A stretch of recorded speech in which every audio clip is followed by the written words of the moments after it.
Scrooge looked about him for the ghost and saw it not. As the last stroke ceased to vibrate, he remembered the prediction of old Jacob Marley, and lifting up his eyes, beheld a solemn phantom, draped and hooded, coming like a mist along the ground towards him. It was shrouded in a deep black garment which concealed its head, its face, its form, and left nothing of it visible save one outstretched hand.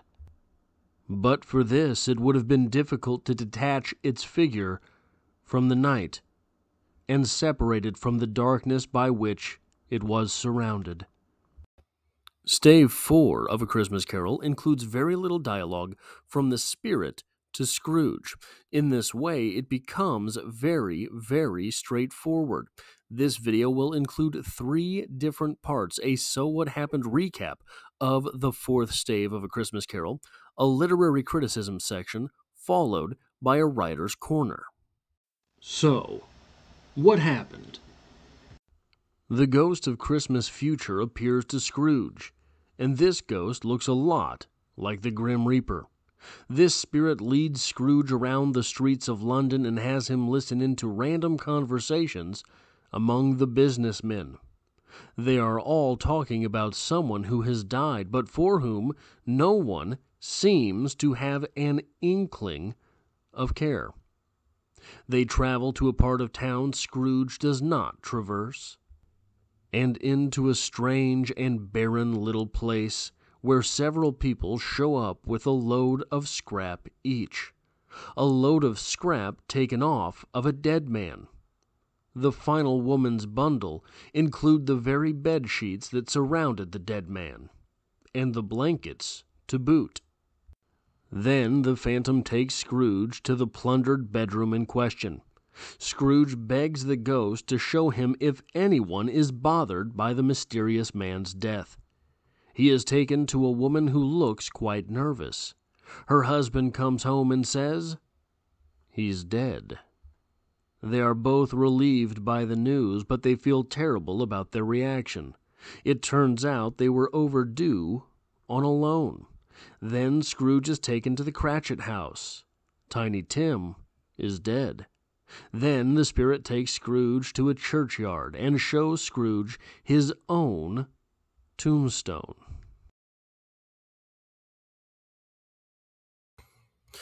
As this is a very straightforward piece of literature, I have but one note in the literary criticism section.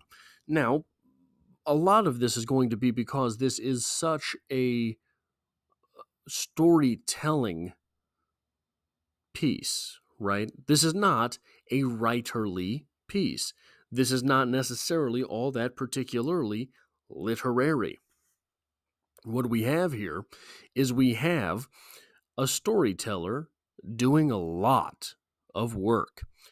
But we have one small thing that I think is really worth looking at here. 1, 2, 3, 1, 2, 3, 4, 5, the 6th paragraph into this stave. We have this. Although well used to ghostly company by this time, Scrooge feared the silent shape so much that his legs trembled beneath him, and he found that he could hardly stand when he prepared to follow it. The spirit paused a moment, as observing his condition and giving him time to recover. But Scrooge was all the worse for this.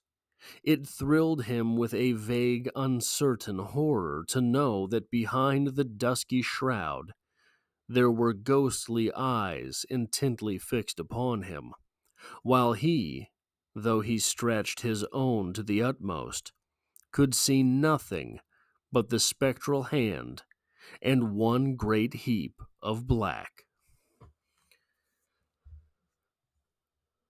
The micro-irony here being, so let's start a little bit higher than that.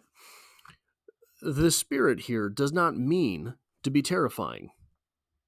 The spirit here is simply existing as this spirit exists. The form in which this spirit exists is terrifying to others, kind of like RBF, right? We have something who does not mean to be terrifying to others, but at his very presence, he does frighten Scrooge. And if he frightens a crusty old tart like Scrooge, he's going to frighten a whole lot of people, right? If he frightens someone, as the story tells us in that second paragraph from what I just read, or the first paragraph, I suppose it was, if he frightens someone in this way who is by this point in time on his fourth ghost, then yeah, he's going to scare a whole lot of people that he meets. Now, this simply being his nature is one thing. This simply being the nature of being the ghost of Christmas future is one thing. But should it occur to us that Scrooge has this very same reputation? Remember back in that very first stave, Scrooge, when the Christmas carolers come around, simply looks at them and they break rank. Simply stares at them until they all run away. The irony there is that both of these characters have the same RBF type effect on people. But here's one other thing that is worth considering coming off of the third stave. That second ghost, the ghost of Christmas Present, that ghost was one and done, right? He said he had 18 some hundred brothers. The ghost of Christmas future is always the same. The ghost of Christmas past was a little ambiguous in a couple ways. His age, he was sort of a gender fluid type appearance.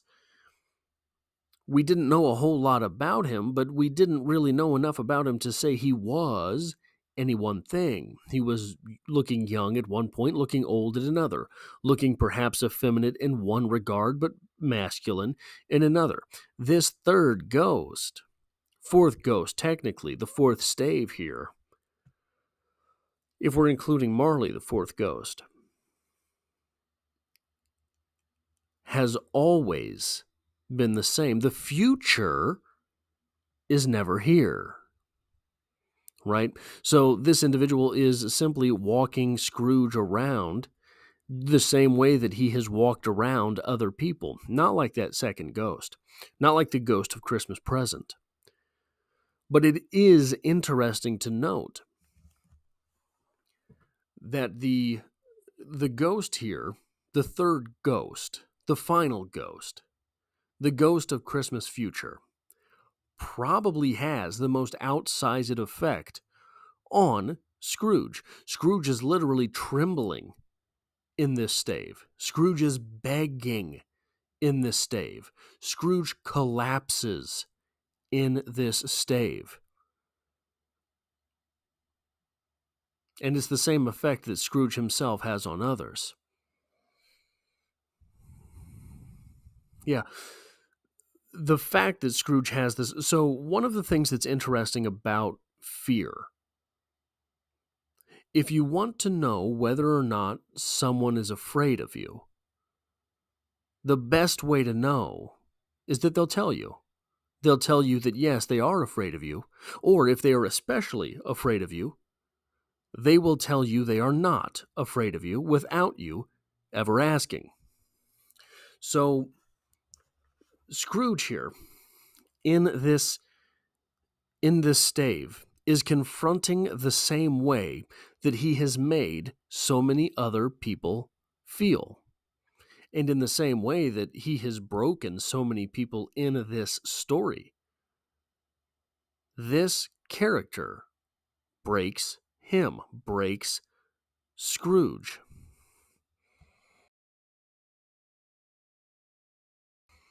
Now, there are two very strong bits of craft in this stave.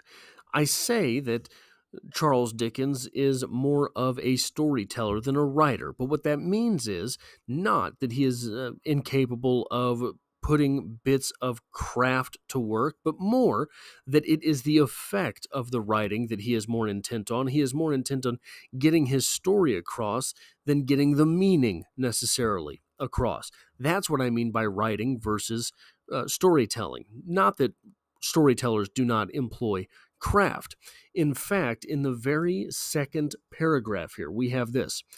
It was shrouded in a deep black garment, which concealed its head, its face, its form, and left nothing of it visible save one outstretched hand. But for this it would have been difficult to detach its figure from the night, and separate it from the darkness by which it was surrounded. So, in addition to sounding very much like Charles Dickens was describing the calling of St. Matthew by Caravaggio here, as we get the hand here and Christ shrouded in darkness, right? What this is doing is this is giving us an awe-inspiring image by giving us the negative space. It's a descriptive paragraph that gives us very few things to actually look at. And in doing so, Dickens is describing all of the things that we don't have to look at. Its head, its face, its form, and left nothing visible save one outstretched hand, giving us that one image. That one image becomes striking. Giving us that one image, that image becomes where our focus has to go. We have no choice. That is where we have to be looking.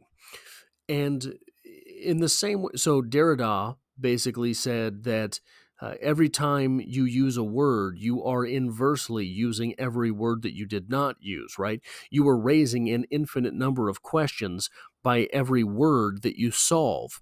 In this same way, we are given that one hand of this spirit to look at.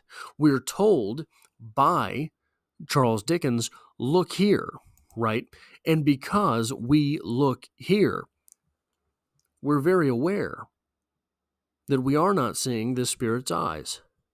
We don't know what that spirit has under the cloak. Does that spirit have something in its other hand? What does the spirit's face look like? We have been given a very striking image by whittling away at all of the other things which we could be looking at. That is extremely strong writing. Further, one of the things that is very difficult in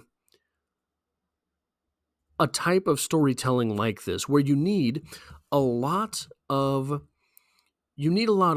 bystanders. You need a lot of what do they call them? Extras in acting. They call them extras. They're throwaway characters, more or less. They're characters who are not going to mean anything to the reader outside of what it is that we get in the story. But those characters might have incredibly important information to deliver to the reader.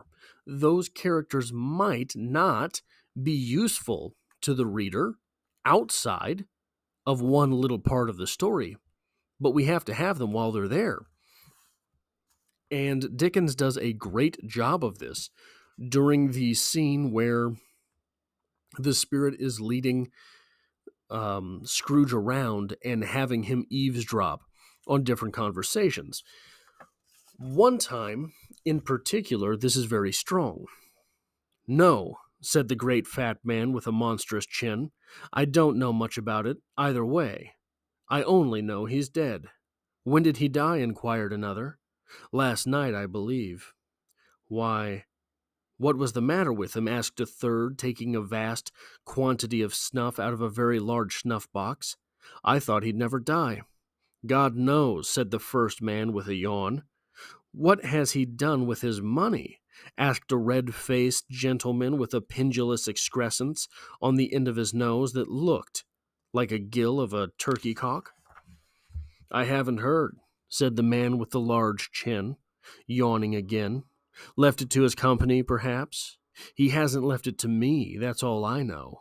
This pleasantry was received with a general laugh. It's likely to be a very cheap funeral, said the same speaker, for upon my life I don't know of anybody to go to it. Suppose we make up a party and volunteer. I don't mind going if a lunch is provided, observed the gentleman with the excrescence on his nose. But I must be fed, if I make one. Another laugh. Well, I am the most disinterested among you, after all, said the first speaker, for I never wear black gloves, and I never eat lunch. But I'll offer to go, if anybody else will. When I come to think of it, I'm not at all sure that I wasn't the most particular friend, for we used to stop and speak whenever we met. Bye-bye. Now, by their language, all of these speakers are completely indiscriminate. We have no idea which one is speaking by their actual dialogue. The dialogue tags are one way that you can differentiate between a great deal of strange characters to your reader. Here we have one small descriptor per speaker. There's the first guy, who literally we can populate with anything we want from our mind. He's just the first speaker. Then we have the fat guy with the huge chin. That's all we need to know about him. Every time he pops up, we dialogue tag it something about his chin. Then we got the guy with the thing on his nose. Every time he talks, we mention the thing on his nose. Now, we don't know any names here, do we? And we don't have to. The names would just confuse readers, as strange as that is, because these characters do not matter. So, why name them? Just give them a descriptor. That is something that Dickens did very well in this bit of writing, and we have no questions as to who is speaking. We have no questions as to whether or not we will meet these people again. We have no question as to how important they are. We have no question here in the fourth stave. Is this a guy that we've met before? Is this someone I'm supposed to remember? We have none of that, because none of it matters, because we are given descriptions of these people, not actual characters. Holding up his hands in a last prayer to have his fate reversed, he saw an alteration in the phantom's hood and dress. It shrunk, collapsed, and dwindled down into a bedpost.